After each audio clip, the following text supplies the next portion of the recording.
American Wire. Tucker Carlson can barely make it through this interview without laughing because of this ridiculous woke guest. Check it out. There's kind of a basic irony here. I mean, you're lecturing us about sexism while you're sitting right now in Manhattan. Manhattan. We need to rename the city then. The Big Apple. The Big Apple would be less offensive. So I feel that I'm sitting in the Big Apple, not Manhattan. Okay, but why stop there? Why should the post office deliver mail? I know. Well, it's spelled M-A-I-L, so that's okay. If it's M-A-L-E, then there's a problem. Homonyms count, and this applies to email too, because it's not about spelling, it's about being gender inclusive. Right. And mail is offensive. We've just learned that. So. Well, no, I don't think they're including that, but they are saying that society has changed and times are changing, and we don't want to be offensive in our language. And they're trying to be non-sexist and non-biased, and that means trying to take the word man out. So instead of man-made, it would be synthetic. So instead of mailman, it would be mail carrier. So there's many ways to go around it. Instead of humanity, you should say people. But mail carrier still has mail in it. So you haven't, it's kind of a fake. Oh, but that's a Dodge. Oh, package carrier. Well, we can come up with so many other terms that are less offensive. Yeah. You might still offend dyslexics. You can change a vowel, but it sounds the same. It has that dreaded word that sends people shrieking for their safe spaces, mail. Well, they're saying man. Man is the word that they're trying to avoid. They're saying that the word man is associated with adult men as opposed to just humanity or humans.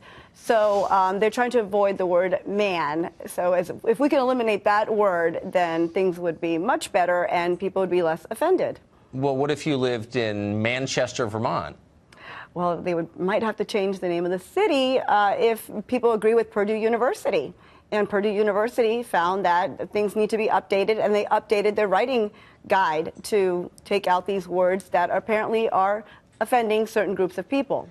Okay, so just to make sure I understand the rule, if something offends somebody, even if you've never met that person personally, you have to change it. So doesn't that mean that a small group of super unhappy people get to control what the rest of us say and think?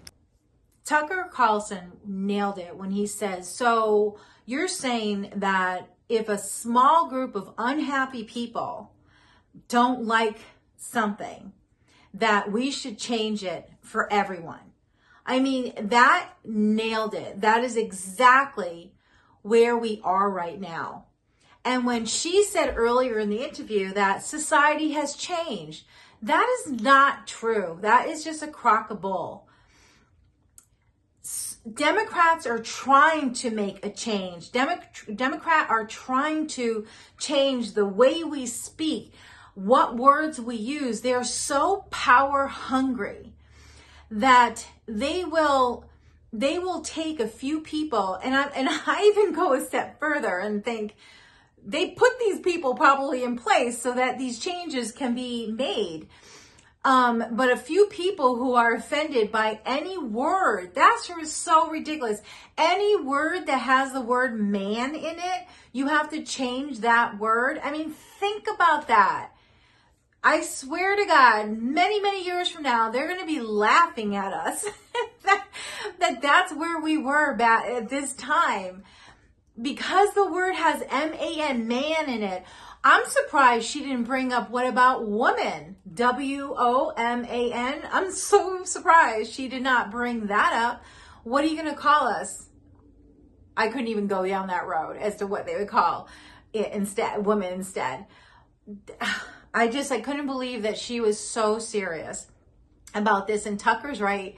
It was so funny too when he was trying to refrain from laughing.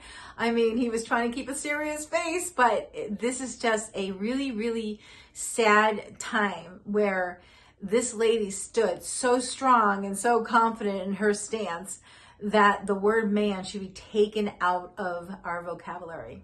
Ridiculous.